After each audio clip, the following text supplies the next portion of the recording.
एक गांव में एक दयानतदार माँ आयशा, इसके 2 बच्चे हसन और अली और उनका मेहनती बाप उमर रहते थे। उमर दिन भर खेतों में काम करता, पसीना बहाता ताकि अपने बच्चों को अच्छा मुस्तकबिल दे सके। आयशा हमेशा अपने बच्चों को ईमानदारी और सच्चाई का दर्स देती थी। एक दिन का इम्तिहान। एक रोज हसन और अली खेलते हुए बाजार गए।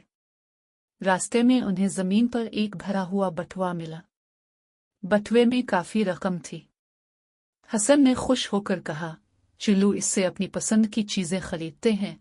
लेकिन अली को माँ की नसीहत याद थी, बेटा, जो चीज हमारी ना हो वो वापस करनी चाहिए। सच्चाई की जीत।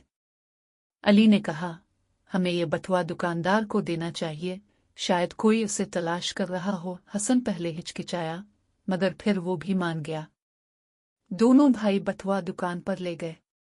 दुकानदार ने ऐलान कराया और थोड़ी देर बाद एक बुजुर्ग आदमी परेशान हाल वहां पहुंचा। जैसे ही इसने बटुआ देखा, उसकी आंखों में खुशी के आंसू आ गए। बेटा, ये बटुआ मेरा है।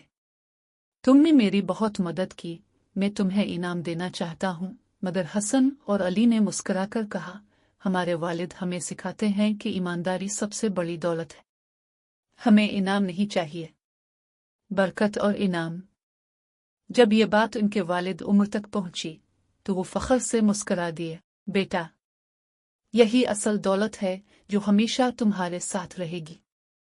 अगले दिन वही बुजुर्ग शख्स उनके घर आया और कहा, उमर भाई, मैं तुम्हारी ईमानदारी और तुम्हारे बच्चों की सच्चाई से बहुत मुतासिर हूँ।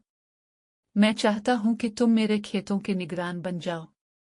इस दिन के बाद उमर की जिंदगी बदल गई। अल्लाह ने उनके रिस्क में बरकत दी और उनके बच्चे हमेशा सच्चाई और मेहनत के उसूलों पर चलते रहे।